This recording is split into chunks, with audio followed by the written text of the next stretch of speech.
Oi de novo para você que está sempre com a gente nessa missão que é apresentar os candidatos, as propostas, o que pensam, a você eleitor, nossa audiência, para ter um papo fora do formal, entender se de fato o candidato fala de acordo com o que você acredita, se o discurso passa um pouco a teoria com a prática e esses conflitos todos.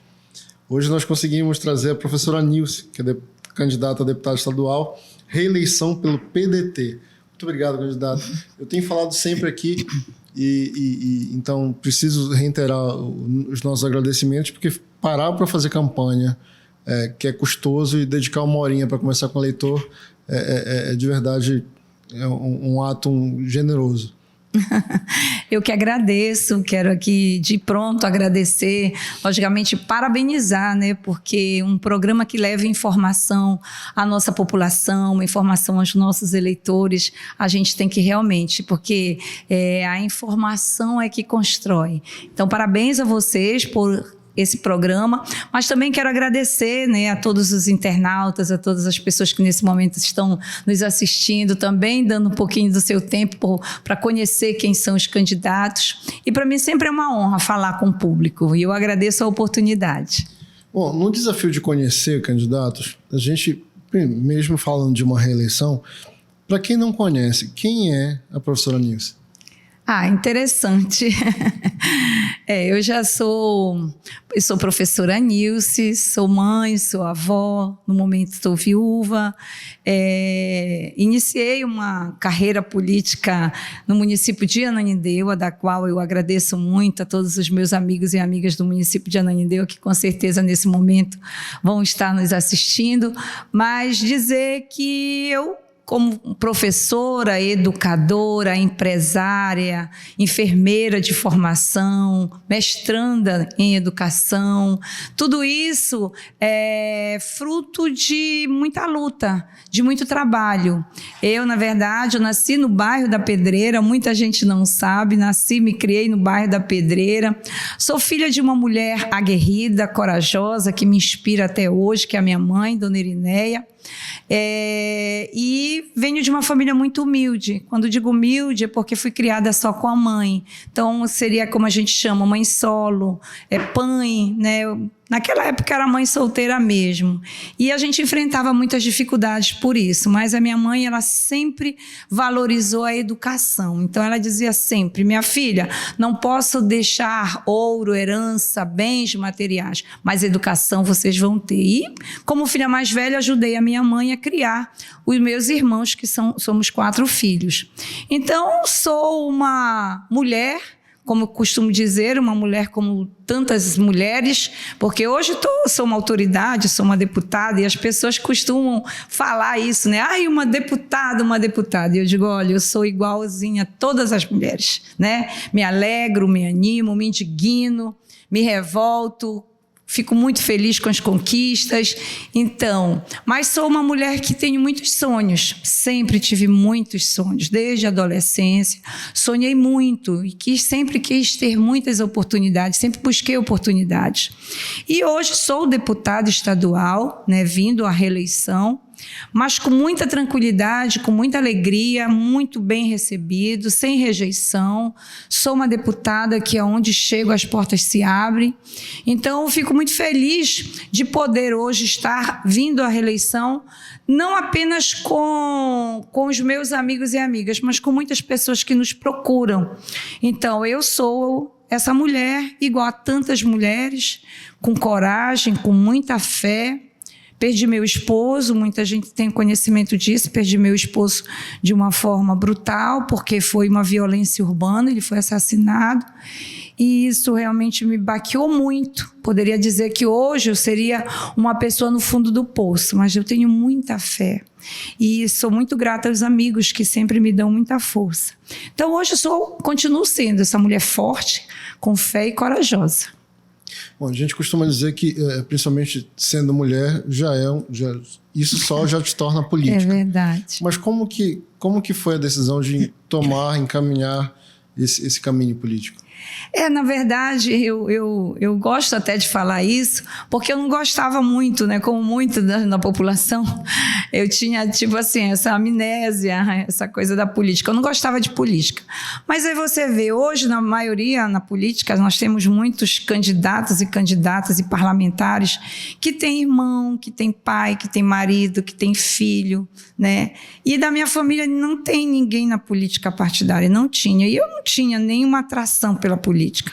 Eu tinha uma certa inquietação, uma certa indignação, né? Não gosto que as pessoas fiquem dizendo é o prefeito, é o culpado, é o vereador o culpado. Eu não gostava disso, isso me incomodava. Eu dizia, poxa vida, a gente reclama e pouco faz. Então eu já tinha uma certa inquietação e uma certa indignação pelo que eu vivo, né, pelo que eu vivia naqueles momentos da minha juventude. Mas como fui sempre muito ligada a movimentos sociais, sempre fui ligada a movimento acadêmico, movimento de igreja, eu tinha essa inquietude. E um dia, como professora já no município de Ananindeua, lá por 2008, mais ou menos, que eu cheguei em Ananindeua em 1992, faz muito tempo que eu estou em Ananindeua. E o então prefeito da cidade, né, hoje o nosso governador Helder, foi lá na minha escola e me convidou. Nilce, aquele vozeirão que ele tem, chegou lá e disse assim, Nilce, eu quero te convidar para te participar comigo do governo. Quero que tu me ajudes a governar Ananindeua. Eu digo, mas eu, professora, tenho nada a ver com isso, entendeu? Educadora, sempre voltada à academia, à pesquisa. Nós já éramos SMAC naquele momento, né, porque nós já éramos faculdade. Mas então eu decidi ser secretária municipal a convite do Helder, né, hoje governador, ele era prefeito, fui ser secretária municipal.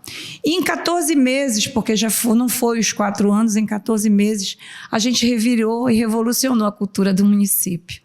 Então, isso me credenciou a convite também do prefeito Helder a vir candidata a vereadora. Eu me tornei, tipo assim, a dama da cultura em Ananindeua. Foi esse o título que eu recebi. Mas eu recebi esse título porque me envolvi muito, porque eu era mais tida numa cultura mais elitizada. A nossa faculdade tinha o curso de artes visuais, então era uma coisa assim diferenciada. Quando eu me envolvi na Secretaria de Cultura do município, aí eu conheci muita cultura popular, os quadrilheiros, os carnavalescos, os cantores, poetas da terra, e aquilo foi me encantando e eu fui me apaixonando. Então, logo em seguida, quando fui convidada para ser vereadora, me assustei também, porque vereadora, coisa mais difícil ainda, né? E aí eu entrei como candidata a vereadora e tive a alegria de ser a segunda vereadora mais votada do município. Então, isso para mim foi o reconhecimento realmente do trabalho que a gente desenvolvia, sempre envolvido em projetos sociais, foi isso que chamou a atenção do Helder como prefeito. A gente sempre se envolveu em projetos sociais, a nossa instituição, eu, a Mintas, nós tínhamos e hoje ainda existe o projeto Atleta Cidadão, que é uma referência dentro da nossa escola. Então, nós tínhamos o projeto Atleta Cidadão, tínhamos um projeto Ideias, que era envolvido com o idoso, que hoje já tem 12 anos esse projeto. Então, não foi um projeto eleitoreiro, como as pessoas costumam dizer. E foi isso tudo que me fez chegar até aqui, a convite, e depois eu fui realmente me encantando e me apaixonando pelo que a política pode transformar a sociedade, o que a política pode fazer de bom. Então, hoje eu acredito nessa política do bem comum. Hoje eu acredito que a política, como diz o Papa, né, Francisco, ele diz que a política é uma das melhores formas de fazer caridade. Então, é por isso que eu estou na política, por isso que eu quero vir à reeleição, porque a política é isso, é a ciência e a arte do bem comum. Agora, numa questão de falta de identificação do eleitor com os candidatos, ainda tem a questão das legendas, né? Por que o PDT? Na verdade, como foi o convite do Helder na época, ele era do MDB, ele é do MDB, e eu fiquei por 10 anos praticamente no MDB. E mudei de legenda em 2018 para o Republicanos, que foi um partido também que me procurou e que você sabe que na política a gente faz muita conta. E nessas contas a gente visualizou que era um partido que a gente chegaria realmente ao nosso objetivo. Então eu fiquei no Republicanos. Mas a minha identidade ainda é muito com a educação, a minha identidade ainda é muito com o trabalhador, eu me identifico muito. E esse partido, né, que a gente sabe que é o PDT, ele é um partido que, por ideologia, ele valoriza a democracia e o trabalhador em si. Então, como eu sou uma mulher de trabalho, eu me identifico muito.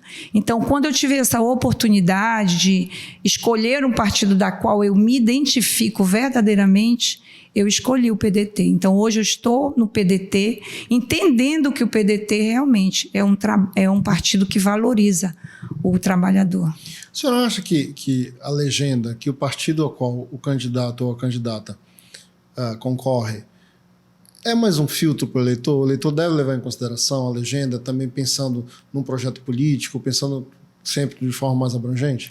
É interessante essa pergunta, bem interessante, porque eu vejo assim, as pessoas que me seguiram desde a minha entrada do MDB são as mesmas que estão comigo hoje no PDT.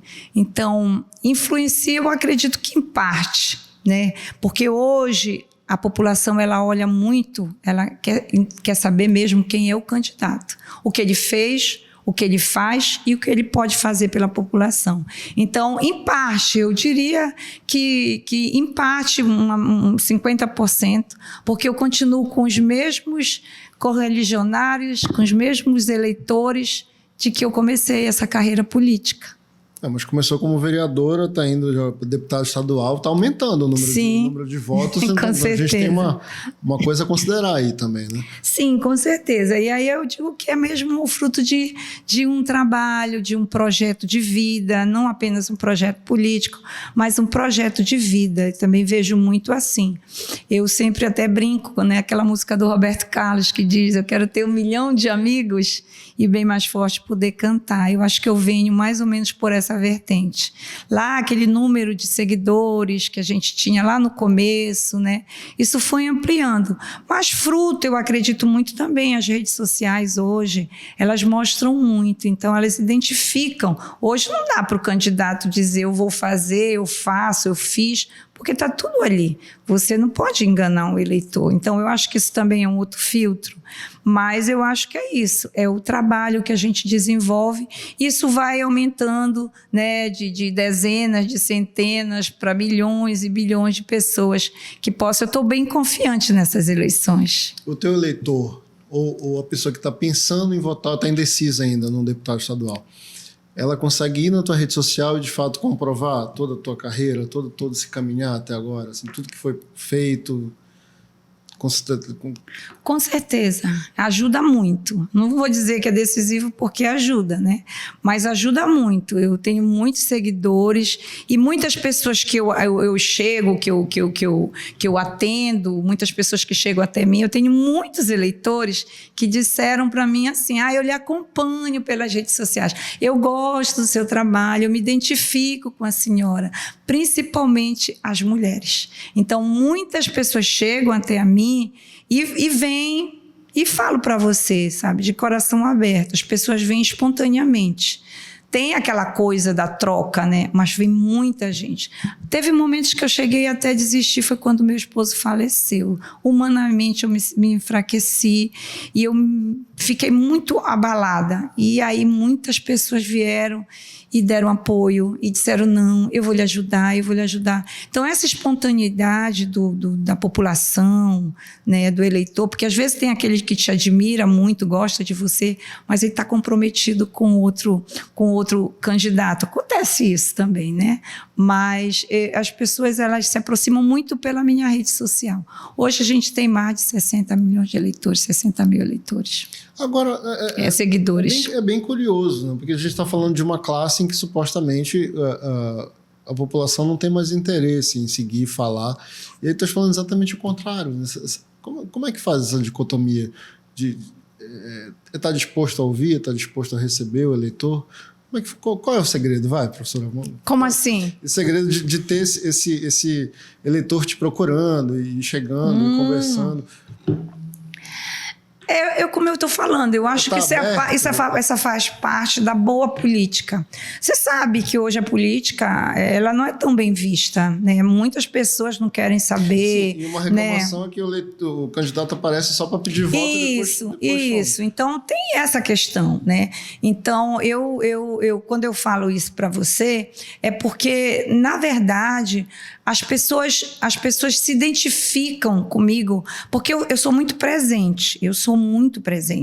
Então, eu não sou muito de mandar mensagem, de mandar recado, eu sou muito presente. Então, a gente tem um gabinete de portas abertas, que as pessoas têm a espontaneidade, a gente tem a interação com o eleitor. Eu sou uma pessoa muito também de rua, entendeu? De repente, eu venho de uma academia. Teve ainda esse contraponto. Eu venho de uma academia, de um formador de opinião, que é o professor, né, que é o estudante universitário, mas a gente vem para a população, a gente chega, entendeu, na área da periferia, a gente chega, porque isso faz parte do nosso mandato. Então, a gente atinge outros eleitores. Então, esse formador de opinião, sobretudo, ele acompanha a gente na rede social. Então, eu não sei eu faço as reuniões, eu sempre digo isso. Eu fico muito feliz, porque as reuniões, elas dá muita gente nas reuniões. E aí eu digo assim, caramba, essas pessoas devem ter uma centelha de esperança no coração, né? Porque o eleitor, ele está mais atento também. Eu vejo que o eleitor hoje está mais atento. Então, eu fico diferenciada nisso, porque eu não tenho vergonha de dizer que sou uma deputada estadual. Você sabe que hoje, até para dizer que é política, a pessoa às vezes fica onde é o ambiente que eu estou para dizer que eu sou um vereador, onde é o ambiente que eu estou para dizer que eu sou um deputado, porque senão eu posso ser malhado, porque senão eu posso ser vaiado.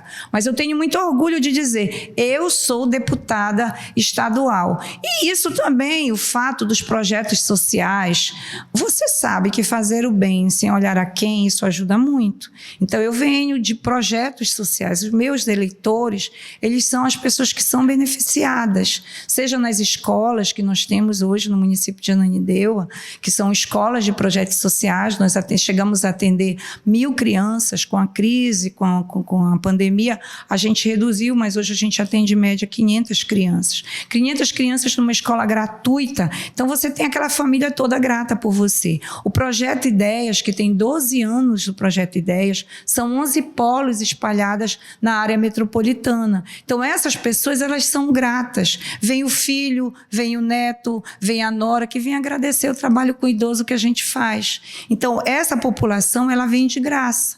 Os teus colaboradores da tua empresa, que no caso, aquela coisa de que o funcionário não gosta do patrão, a gente tem uma relação muito boa. Então, tudo isso eu acho que me credencia. Mas é bem interessante essas pessoas que me procuram para dizer, olha, eu acompanho a senhora pela rede social, eu quero trabalhar com a senhora. Fora, assim, esses grandes formadores de opinião, como presidente de tribunal, entendeu? Presidente de sindicatos, o agronegócio, que são formadores de opinião. Aí você tem o setor produtor, porque também eu trabalho com essa vertente do setor produtor. Então, esses formadores de opinião são esses que muitas vezes vêm e dizem, olha, eu quero lhe ajudar. E essas pessoas vindo, elas trazem com ela todos os seus colaboradores e a sua carga de voto, né? Que a gente diz mesmo, né? A senhora percebe, de fato, essa mudança no comportamento do eleitor? De estar cobrando mais, de estar procurando e exatamente no momento em que de repente e aí me perdoe, uma impressão minha de que a gente está vivendo também um momento em que eu não posso discordar da pessoa em que eu votei. Se fez uma ação errada, não posso ir lá e dizer, pô, fez errado, mas pode melhorar. Parece que é proibido falar, apontar, criticar. Como é que a senhora sente isso hoje? Eu acredito que hoje o eleitor ele está mais exigente. Eu sou uma parlamentar que eu fomento isso, eu estimulo isso. Parlamentar e também cidadã. Cidadã. Então, eu estimulo isso. Eu, antes de ser parlamentar, eu criticava, eu cobrava. E hoje, como parlamentar, eu na Assembleia Legislativa, eu fui campeã em audiências públicas. Veio a pandemia, dificultou, mas o meu mandato ele seria recheado de audiências públicas, porque eu preciso ouvir as pessoas. Então, na Assembleia Legislativa, audiência pública da pessoa idosa, audiência pública da pessoa do aspecto autista, audiência pública da Polícia Militar. Eu sempre fiz muitas audiências públicas, porque a noitiva das pessoas, da população, do eleitor, é que você vai fazer os seus projetos. Os meus projetos, eles sempre foram encaminhamentos de oitivas que eu tive com a população.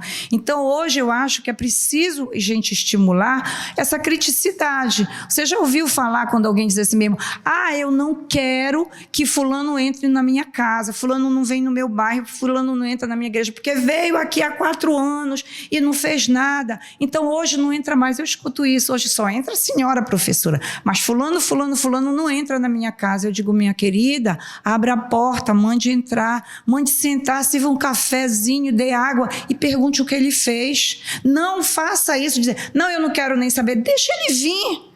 Traga ele na reunião, na comunidade e pergunte, agora o senhor dê conta do que o senhor prometeu há 4 anos atrás, porque isso é uma forma da gente, sabe, não desmascarar, mas da gente mostrar que o eleitor está atento, porque não adianta você votar e nunca ir na Assembleia Legislativa, não adianta você votar no vereador e nunca ir na Câmara Municipal, você tem que continuar fazendo isso, e eu faço isso. Eu gosto de ouvir o meu eleitor, eu gosto de ouvir a população, para que eu possa fazer projetos que atinjam as suas necessidades. Não adianta fazer um negócio que não tem nada a ver com a população. Às vezes até a gente comete uma falha dessa, mas eu gosto mesmo de escutar a população. Agora você falou uma coisa importante, trazer o candidato que veio aqui, disse que ia fazer a coisa e não fez, e aí isso me remete à famosa fake news, que eu discordo do termo, eu prefiro mesmo potoca. Potoca.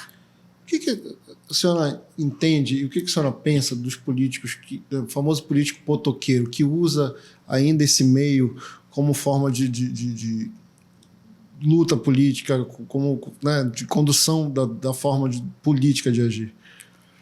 Volto a dizer, o nosso eleitor ele está mais exigente, ele está mais esclarecido, e aí a gente valoriza a informação, os meios de comunicação. Eu acho que o nosso eleitor ele está mais crítico. Então, essa história, infelizmente, já existe. Não aguenta mais potoca. Eu acredito que a gente não vai generalizar, mas existe sim aqueles políticos que como você está falando, fala e não faz, e não realiza, sabe? Mas, olha, você vê hoje o eleitor, ele está mais. A gente vê mudanças na Câmara Municipal de Ananindeua. Recentemente nós tivemos eleição, a Câmara foi mudada praticamente 98% de Ananindeua. Então, essa mudança foi o eleitor que está mais atento. A mesma coisa na Assembleia Legislativa. Então, eu acho que o eleitor está mais atento. E eu acho que um programa como esse que a gente está fazendo agora está sendo um momento também de esclarecer. Vocês estão fazendo aqui, dando oportunidade para o cara vir aqui e dizer, olha, eu fiz, eu faço, e a pessoa vai investigar, porque está lá na rede social, entendeu? Mas eu volto a dizer, o tchan da coisa é ouvir a população. O parlamentar que veio, pediu voto, falou, ganhou aqui, que a gente vê, né, ganhou, tirou do município lá 2.000, 3.000 votos, e ele nunca mais volta, ele não vai trabalhar pelo município, ele não vai. E aí a população reclama, ele não veio nem agradecer, mas não é agradecer, ele tem que vir para agradecer e vem cumprir o que ele prometeu naquele local, entendeu? Naquele município. Então eu acho que a população e os meios de comunicação estão estimulando mais isso, e eu parabenizo por isso, entendeu? Porque na minha época lá não tinha muito isso, a gente era enganado mesmo. Eu acho que é por isso que eu me meti na política, sabe? Porque eu não aguentava mais ficar só apontando o dedo.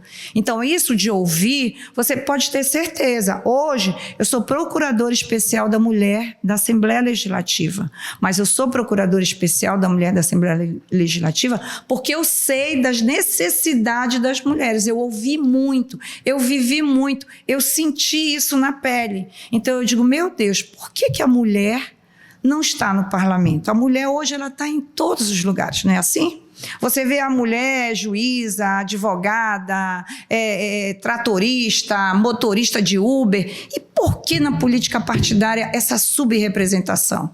Essa subrepresentação, ela acontece porque realmente a gente vive no meio masculinizado, meio machista, misógino, isso é verdade, não é só as pessoas que falam na televisão, isso acontece.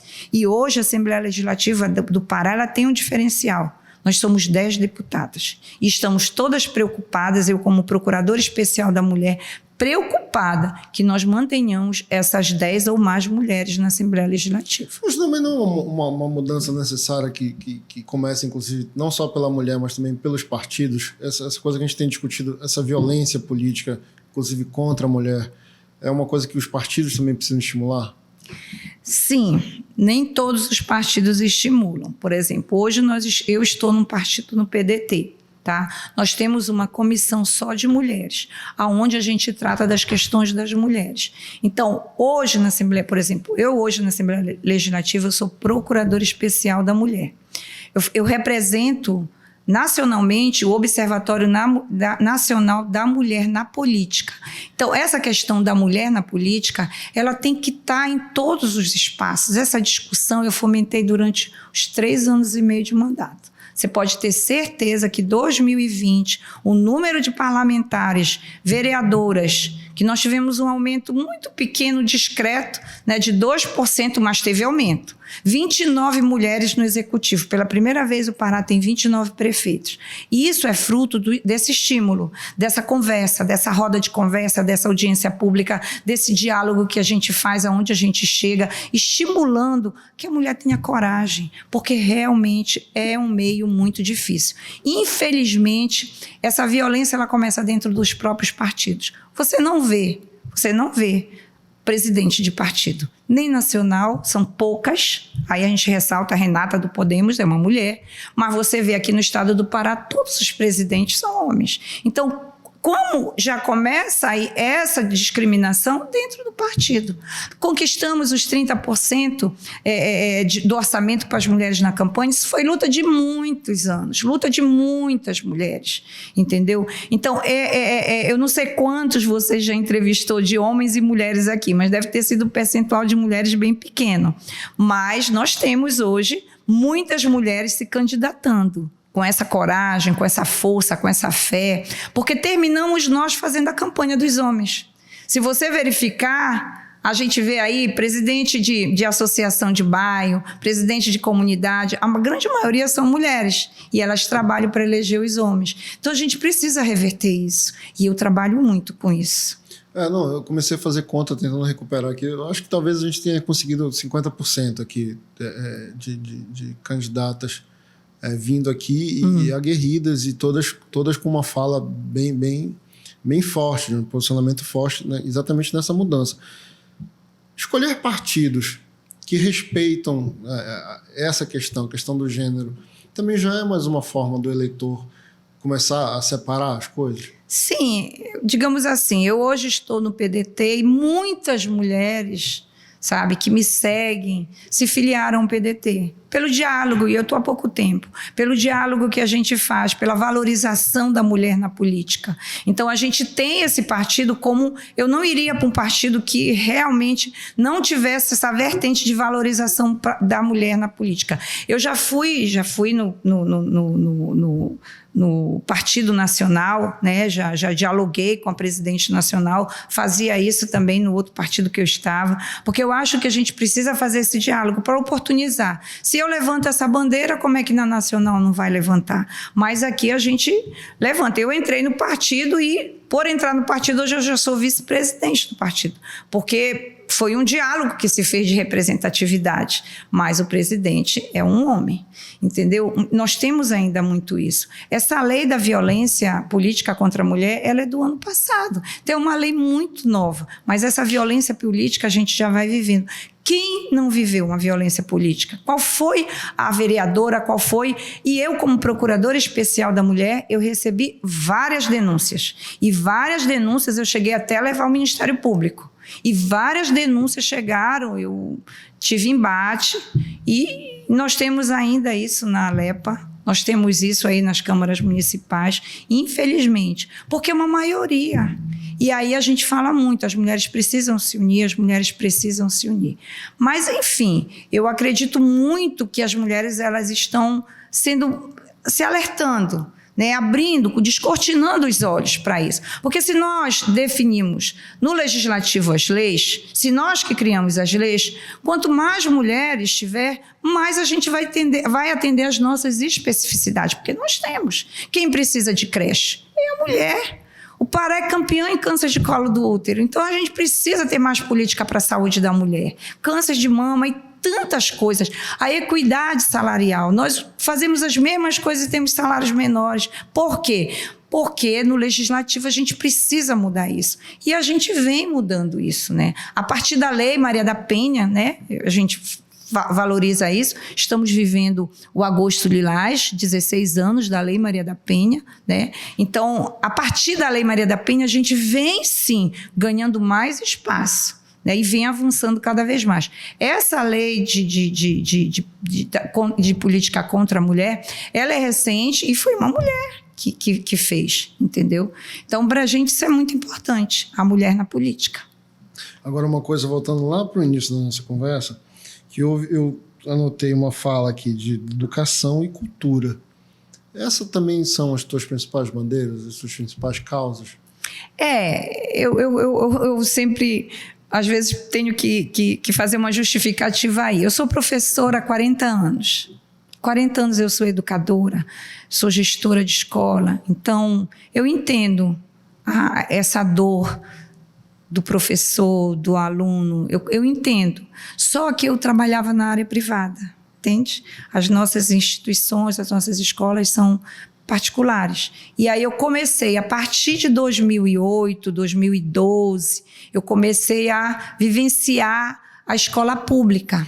Hoje eu me credencio, eu represento na Assembleia Legislativa, inclusive sou a conselheira estadual pela Assembleia Legislativa, sou conselheira estadual, porque estou credenciada a defender a garantia de direito dos professores, a defender aquilo que nós tanto precisamos, que é a estrutura física nas nossas escolas. Eu que venho de uma escola que tem qualidade de espaço, não são escolas, porque muitas vezes as escolas elas não são apropriadas estruturalmente. Então, eu venho dessa educação. Então, eu levo essa minha experiência privada, eu levo para essa realidade difícil das escolas públicas. Hoje, nós vivemos um momento difícil, ainda que retomando a educação, porque a pandemia da Covid-19, ela atingiu a saúde, mas, consequentemente, em seguida, ela atingiu a educação. As escolas foram as últimas a voltarem. Então, a evasão escolar que nós tivemos, as escolas particulares, que eu faço parte também do Sindicato das Escolas Particulares, quantas escolas foram fechadas, quantas dificuldades as escolas passaram. Então, a questão do aprendizado, recuperar 2 anos perdidos, isso é um grande desafio para o educador. Então, a educação, ela é uma das minhas principais bandeiras pela minha vivência, né? Eu jamais vou abrir mão disso. Então, em termos... Hoje, a gente sabe que o governo do estado, e eu participei muito ativamente, entregou 118 escolas, 120 escolas foram entregas, reformadas, em todo o estado. Para o que estava, foi muito, mas falta ainda muito a se fazer em nível de escola pública. E nós sabemos disso, e nós dialogamos isso, e a gente tem essa relação. Dessas 100 e tantas escolas, praticamente 80 escolas dessa foi moção minha. Fiz moção, acompanhei, dialoguei, questionei, lutei, né? Então, eu tenho essa bandeira da educação, né? O piso dos professores que há tanto se buscava, que há tanto se lutou, né? O piso salarial, o piso mínimo salarial dos professores, a gente conseguiu também essa grande luta. Então, é uma bandeira. A cultura, ela vem justamente por eu ter sido secretária de Cultura. Na Assembleia Legislativa, fiz parte da Comissão de Cultura. Hoje, eu, como primeira secretária da mesa diretora, eu já não posso fazer parte das comissões, mas fiz parte de várias comissões e da educação, com certeza, fiz parte da Comissão de Educação, fiz parte da Comissão de Cultura. Mas uma das bandeiras fortes, eu considero muito hoje, é a primeira infância, a criança e o adolescente, que é a socioeducação. Eu me dediquei muito a isso, porque era uma das minhas inquietudes antes de ser parlamentar, desde vereadora, e a mulher. E a mulher, porque criei a primeira Procuradoria Especial da Mulher no estado do Pará, foi criada na Câmara Municipal de Ananindeua, quando eu fui vereadora. Ela existe, hoje ela está lá, tem uma procuradora que cuida, é uma vereadora. E aí, quando eu tive a oportunidade na Assembleia Legislativa, eu digo, caramba, aqui vai ser a primeira da Assembleia. E aí nós criamos, e aí já foi um trabalho coletivo, porque quando cheguei na Alepa e vi aquele tantão de mulheres ali, 25% da Assembleia Legislativa, 1/4 do parlamento hoje somos nós de mulheres, valorizamos isso. Aí eu criei a frente parlamentar da bancada feminina e depois nós nos unimos, sem ideologia, sem cor partidária, criamos a Procuradoria Especial da Mulher, que hoje existe lá, a Sala Eneida de Moraes, que é onde atende as mulheres que nos procuram. Fizemos aí um trabalho muito importante, que aí foi o acordo de cooperação, porque ninguém faz nada sozinho. Hoje nós temos acordos de cooperação com a Defensoria Pública, acordo de cooperação com o Tribunal de Justiça, acordo de cooperação com o Ministério Público, e aí a gente foi fazendo com as universidades também, e hoje nós temos uma procuradoria que nós atendemos, mesmo no período da pandemia nós atendemos, capilarizamos isso nas 12 regiões de integração, junto com a ELEPA, eu fiz parte da itinerância da ELEPA, nas 12 regiões de integração nós levamos a palestra Por que criar uma procuradoria? Qual a importância da procuradoria na Câmara Municipal? E daí nós temos hoje 21 procuradorias nas câmaras municipais dos municípios, né, do estado do Pará. Então, avançamos também nessa perspectiva. Então, a bandeira, eu sempre digo isso, né? As pessoas dizem, professora, tem que ter uma bandeira, 2 bandeiras. Eu digo, gente, eu entendo assim. Eu hoje já fico preocupada com isso. A gente tem um gabinete de portas abertas. Então, por exemplo, olha, um dos grandes feitos do nosso mandato, um dos grandes feitos, foi lá em 2019, acredito que foi lá em 2019, nós tivemos a oportunidade de ser procurada pela Receita Federal. Estavam querendo tirar a superintendência da Receita Federal daqui e levar para Brasília. Isso ia ser um retrocesso muito grande. Quer dizer, não ia ser levado nem para Manaus, nem ia tirar daqui. Eu fui lá em Brasília ainda sem tanta experiência, mas aí eu me uni com o sindifisco daqui do estado e eu estive lá em Brasília para lutar por isso. O que a senhora está fazendo nessa luta, professora? A senhora não é da educação, não é da mulher, não é da criança e do adolescente, por que a senhora... Então, as pessoas vão nos procurando o gabinete de portas abertas. E aí a gente vai dando essa assistência. Olha, a Comissão da Primeira Infância, da Criança e do Adolescente é uma comissão permanente que na Alepa não tinha. Mas como eu tenho essa vertente de trabalhar com a criança, de trabalhar com o ECA, de trabalhar com a socioeducação, eu fui provocada pelo Ministério Público, tá? Pelo doutor Antônio Maurício, que é do Ministério Público. Ele disse, olha, isso é lei nacional, toda Assembleia Legislativa tem que ter uma comissão, como é que a Alepa não tem? Aí eu fui fazer essa fala com meus pares, fui fazer essa fala com o meu presidente e eu criei. Isso foi mexer no regimento interno. Muda-se o regimento porque não tinha essa comissão permanente. Hoje tem. Então, é legado que fica. Tem uma comissão permanente da primeira infância, da criança e do adolescente na Assembleia Legislativa. Eu fui a primeira presidente, mas como hoje eu não posso mais ser presidente porque eu faço parte da mesa diretora como secretária, ficou lá o legado. A Procuradoria, também um outro legado. Então, qual é a sua bandeira? É a educação e a cultura? Aí eu sempre digo isso, a gente é muito procurado e é muito provocado. E aí a gente vai atendendo e vai vendo o que é possível ajudar. Porque senão vai bater na nossa porta. Olha, criei o estatuto, o estatuto do aspecto autista, né, da pessoa com aspecto autista. O estatuto norteia o que pode, o que não pode, o que tem de direito, o que não tem. Eu criei, foi aprovado e já foi sancionado pelo governador. Então, isso daí já é uma outra vertente. A sua bandeira é o autismo, mas me procuraram e a gente fez aquilo.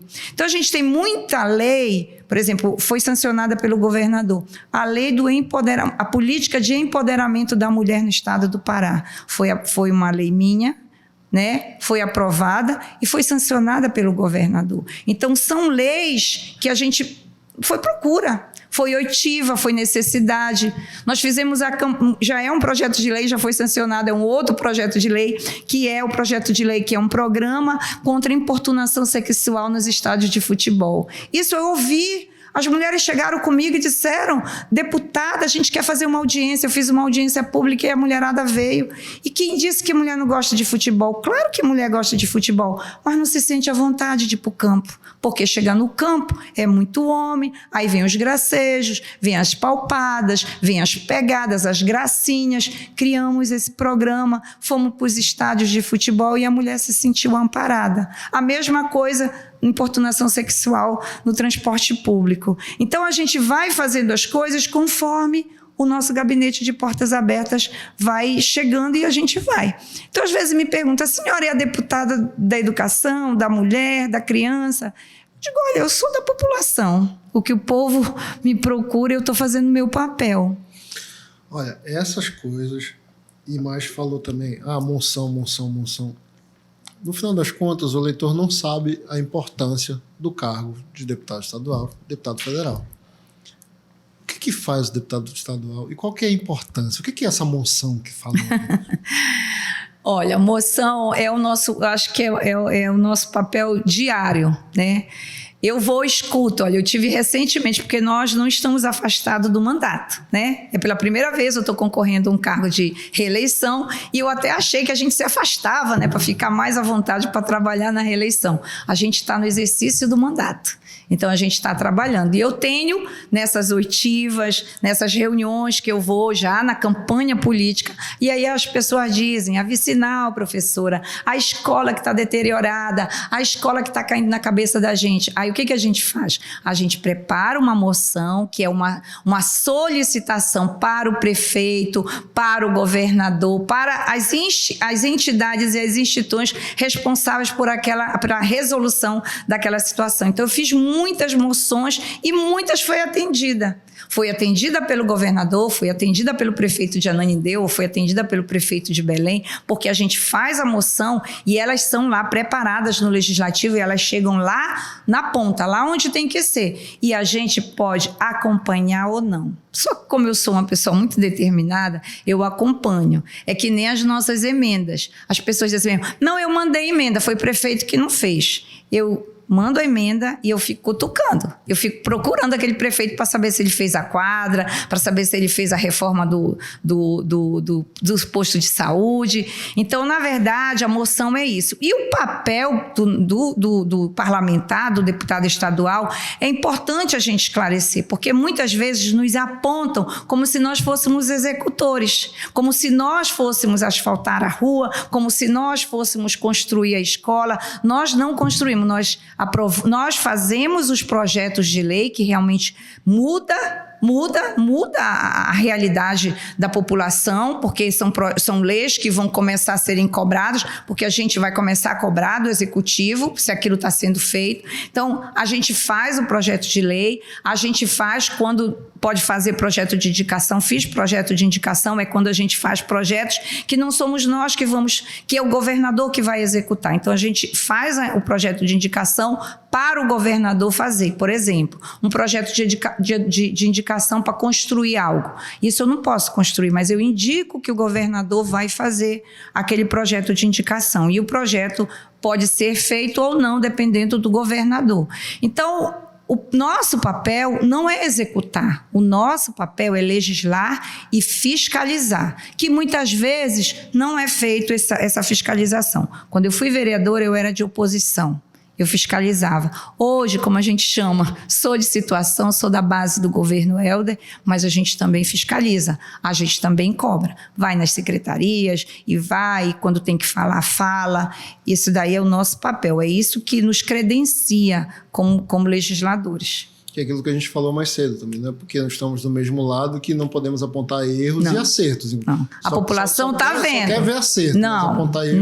Não. A gente pode apontar erro. Até porque eu quero que me aponte o erro para eu melhorar. Será que não é importante eu apontar o erro do governo para o governo melhorar? Então eu acho que essa crítica, ela tem que ser aquela crítica, né? Aquela crítica construtiva. Não é aquela coisa, porque eu vou falar. Eu sempre fui uma política de conciliação, entendeu? Então, eu sempre consigo, com a minha forma, consigo chegar àquele meu foco, àquela minha determinação. Agora, dito tudo isso, ainda dá para entender o eleitor que vai votar no deputado, só lembra no dia da cola, vai pegar um santinho no chão e vai votar? Dito tudo isso. Dito a importância do deputado estadual, ainda, como é que faz com esse eleitor que não consegue perceber? Tudo bem que a gente tem um projeto político que muitas vezes faz com que o eleitor não entenda de fato a importância, acaba se confundindo, a ideia que se confunda também. Mas sabendo dessa importância, qual que é o recado para o eleitor que né, no dia da eleição precisa ir lá e reconhecer a importância do deputado? Eu acredito que tem várias formas de se fazer isso, né? Um programa como esse, de parabéns, né? Tá mostrando para o eleitor quem são os candidatos. E outras formas, eu acredito que as associações, as escolas, as igrejas, elas devem tratar esse assunto. Às vezes é um assunto velado dentro da igreja. Eu acho que é um assunto que deve ser tratado nas comunidades. Então, é chamar o eleitor. Eu acredito muito, eu venho do movimento social, eu venho do associativismo, eu criei a Frente Parlamentar do Cooperativismo, que hoje é muito atuante no Estado. Eu sou da Associação Comercial do Município de Ananindeua, da CIA, sou diretora de desenvolvimento econômico da associação. Então, eu venho daí. Então, eu acredito muito nesse coletivo, eu acredito muito no debate, eu acredito na roda de conversa. Então, eu acho que a gente precisa privilegiar isso. Mas, infelizmente, existe sim o eleitor que não quer nem saber na hora, e isso é aproveitado pelos maus políticos. Pois é. Porque chega na hora, olha, tá aqui o santinho, em quem eu vou votar? Quando você pergunta para um pai teu, para um irmão, para um cunhado, olha, quem tu achas que eu devo votar? Por mais que você não conheça, mas você tá pegando alguém que você tem uma referência. Agora, aquele que diz, não, eu não sei, qualquer um, para qualquer um eu voto, é meio vergonhoso isso para uma população. Então, olha só, e aí eu tô falando, eu não sei quem eu vou atingir nessa pergunta agora. Se eu vou falar com a professora, se eu vou falar com a deputada. Porque me lembrou a questão da escola, da dita escola sem partido, que também não era disso que se estava falando. Já estava falando de propor educação política, para que o eleitor não, que a criança, que daqui a pouco vai ser eleitor, comece a entender o processo. Também falaste isso. Existe um candidato, existe um político que não quer que a população se informe, porque aí... É verdade. É a desconstrução daquilo que a gente está lutando para construir. Infelizmente, realmente existe isso. Eu não sei, você deve ser bem jovem ainda. Eu sou daquela época... Mas sou um jovem que teve aula de moral e cívica. Mas é isso que eu quero falar para ti. Eu sou daquela época, né? Da escola que ensinava moral e cívica, e a gente aprendia civismo, né? Patriotismo, a gente aprendia isso. Então, hoje, eu entendo que essa conversa de OSPB, né? Eu acredito que isso é importante. Eu sou uma das pessoas que sou a favor disso. Porque isso realmente dá um ensinamento, né? Tira a ignorância, discutir nos olhos da pessoa, porque às vezes a pessoa não gosta de ser chamada ignorante, mas às vezes é um ignorante político, entendeu? E não faz questão, mas infelizmente a gente sabe que existe aquele político que quer que a pessoa continue na ignorância, mas essa ignorância, ela atravanca aí o desenvolvimento. Tem a ver também com Entendeu? um político que, na verdade, não tem preparo? Porque aí, se o teu cliente não é exigente, tu pode fazer qualquer coisa. Tem a ver um pouquinho? Eu acho que para política eu acho que deveria também ter uma escola, entendeu? Aí a gente vai falar aí do que a gente às vezes, como educadora, como professora que eu sou, às vezes a gente até convive no parlamento com pessoas que realmente não tiveram uma educação, entendeu? Não tiveram, não sei nem o que dizer. E nem se preocupam em E nem estudar. se preocupam, né? Infelizmente, quando eu fui vereadora em Ananindeua, a gente convivia com todo tipo de pessoas, de cabeças. E, às vezes, eu dizia, o que eu estou fazendo aqui? Eu tinha essa indagação. O que eu estou fazendo aqui? Então, mas é o político que não é preparado. Não sei se é o ímpeto de professora, mas aí não me perdoe, não lembro agora. Mas você falou, olha, lá no início eu fui atrás, fui para Brasília, tava chegando, fosse estudar, no final foi se preparar melhor para exercer os cargos. Né? Com certeza. Hoje, eu fui vereadora sem nenhuma experiência. Né? O que me credenciou ali era a minha expertise de vivência na base, na educação. Então, isso me credenciou. Eu vivia em Ananindeua num mandato de oposição. O prefeito era de um partido e eu era de outro partido. E naquela época, porque hoje, no cenário no Pará, tá todo mundo junto. Mas eu vim daquele momento ferrenho. Era secretária no governo Helder, mas depois, quando foi vereadora, já era... Não, aí já era o prefeito, era o Pioneiro, que era do PSDB, e essa é uma briga histórica, né? Que hoje está todo mundo junto, né? Mas naquela época eu era muito assim, colocada de lado, como quem diz, essa daqui é... Sabe, essa daqui é aquilo, essa daqui é aquele outro, entendeu? Era como se eu não tivesse... Não era eu que falasse, quem falava por mim era o meu partido. A do MDB, ela fala a favor. Então, eu fui muitas vezes até violada nos meus direitos nessas questões. Então, naquela época, eu era oposição do partido, mas eu posso dizer isso para você, pelo preparo que eu tinha, mas na área empresarial, na área da educação, não era nem na política. Porque você sair de um espaço como uma academia universitária, onde você fala com 3.000 pessoas e todas te ouvem, é muito diferente de você subir num palanque para um comício, onde as pessoas não querem ouvir ninguém, não querem ouvir, não querem... Aquilo para mim me chocava, mas eu estava determinada, eu tinha um foco. Então, eu cheguei e... lá na Câmara Municipal de Ananindeua, foi um aprendizado para mim. Foi um grande aprendizado. Eu posso dizer para você que, como eu sou uma boa aluna, uma boa aprendiz, que sou mesmo, eu estou eternamente aprendendo. Eu sou assim. Essa é a professora Nilce. E eu aprendi muito. Peguei muito, mas aprendi muito. Mas aprendi... Pelo meu próprio esforço. Eu comecei a estudar, comecei a ver qual era o trabalho do vereador, como era o projeto de lei. Então, eu comecei a estudar. Fui a vereadora mais atuante do município por votação popular. Era feita votação popular, que não era eu, era alguém que fazia. Eu fui a vereadora mais atuante no primeiro ano, no segundo ano, no terceiro ano, no quarto ano. Fui a vereadora mais atuante. Mas eu tinha uma estrutura também. Entendeu? Eu não dependia nada que fosse do prefeito, porque o prefeito ele não ia fazer a minha rua que eu pedia, o prefeito não ia me fazer o benefício.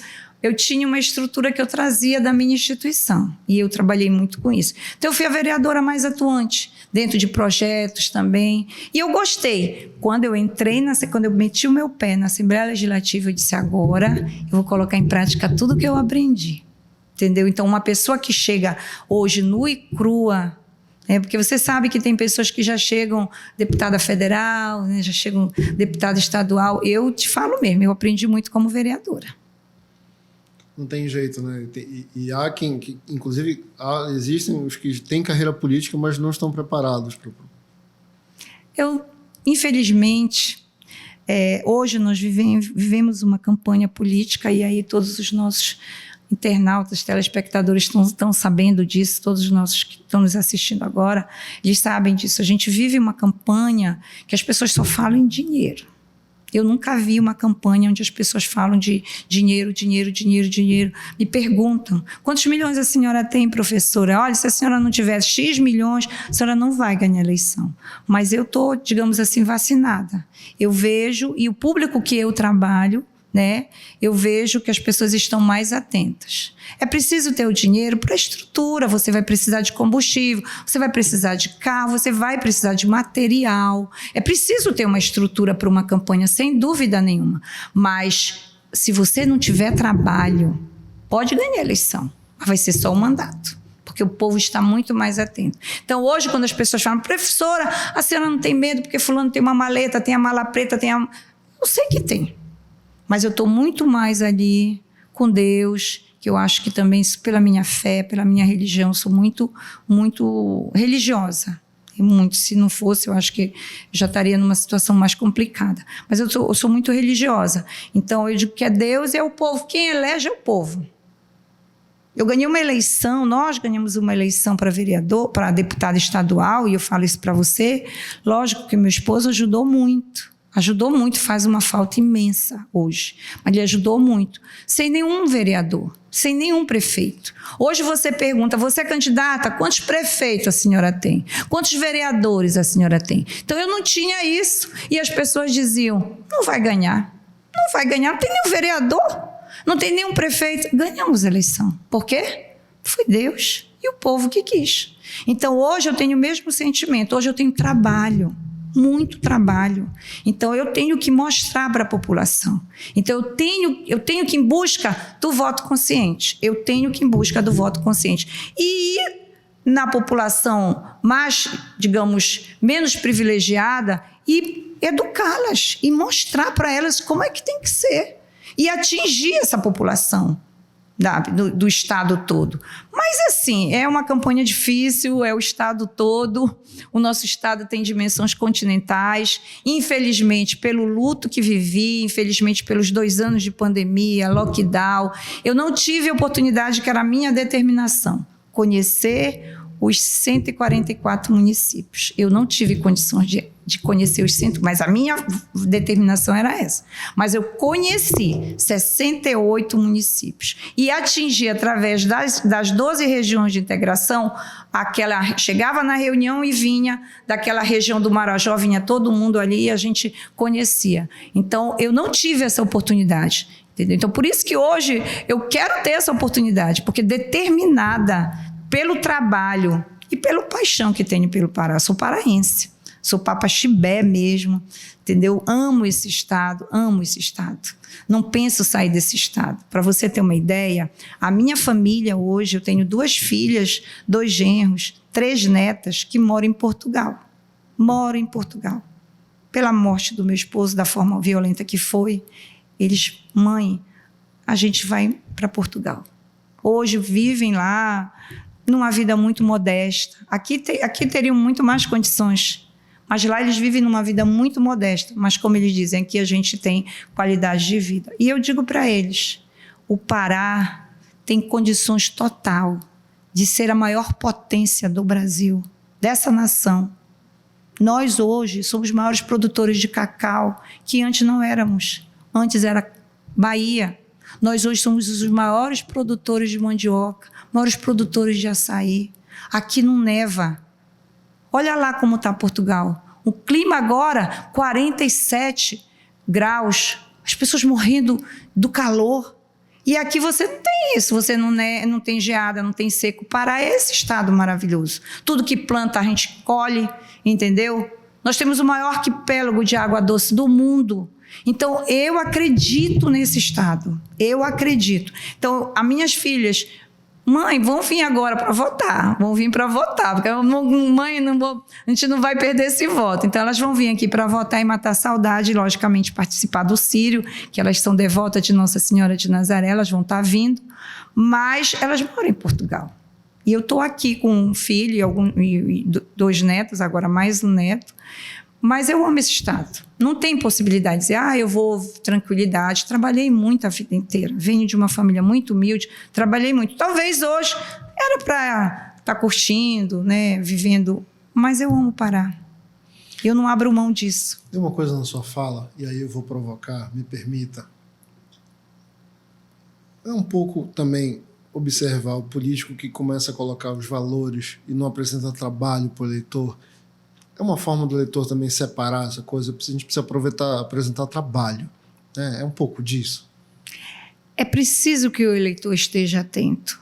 É preciso, eu vou repetir aqui várias vezes isso. Precisamos repetir várias vezes. E nós, que, digamos assim, tivemos uma oportunidade de ter maior esclarecimento, é nosso dever, é nossa obrigação, esse esclarecimento. Eu poderia estar muito bem, como as pessoas dizem, professora, a senhora não precisa ir para Portel, a senhora não precisa ir para Breves, a senhora sai eleita pela região metropolitana, mas eu sou deputada do Estado, eu tenho que ir lá em Portel.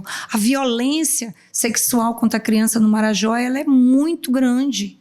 Então, eu sou deputada do Estado todo. Então, a gente precisa sempre cobrar isso da própria população.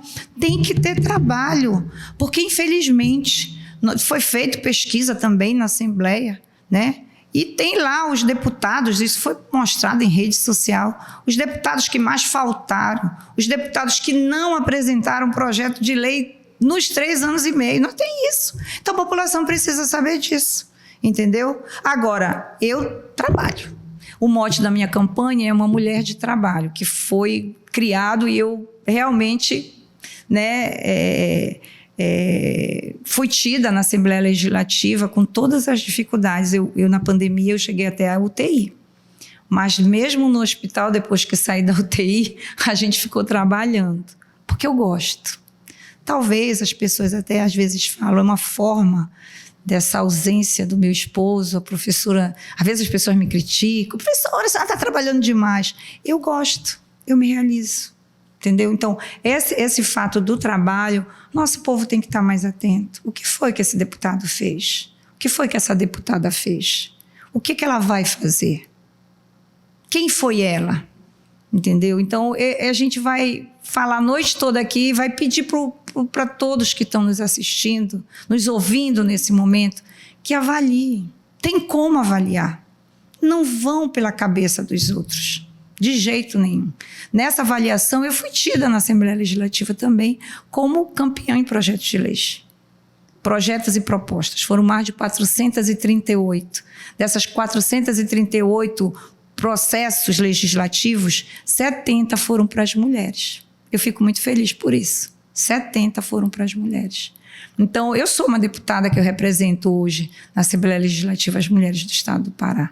Ou seja, quando a gente ouvia a política de todos, né, assim que fala, a política para todos, a política para todos. Eu sempre digo, a política é para todos, mas também para todas as mulheres paraenses. A gente precisa dessa atenção para nossas mulheres. Infelizmente, nós somos aqui na capital, na região metropolitana, nós somos esclarecidas, mas lá no interiorzinho, lá no Marajó, eu digo sempre isso, porque estou envolvida também hoje nesse projeto Abrace o Marajó, que infelizmente a gente está lutando para sair do papel, né?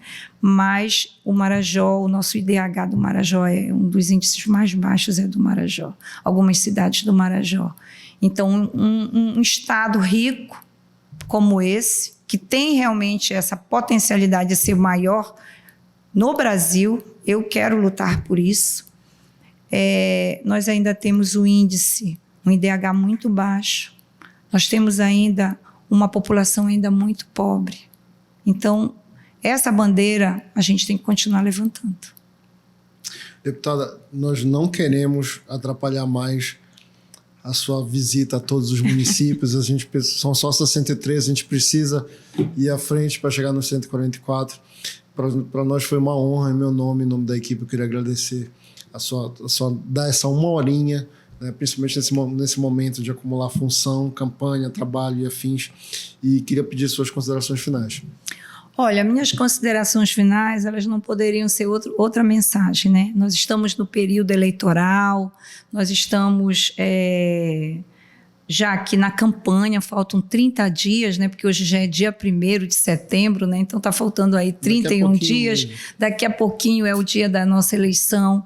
Então, pedir para a nossa população, pedir para a população do estado do Pará, né? Pedir para todos os internautas, né? Que realmente avaliem, né? Quem é o candidato, o que fez, o que faz, o que pretende fazer pelo estado do Pará. Até porque a gente precisa ter no nosso coração esse amor por esse estado.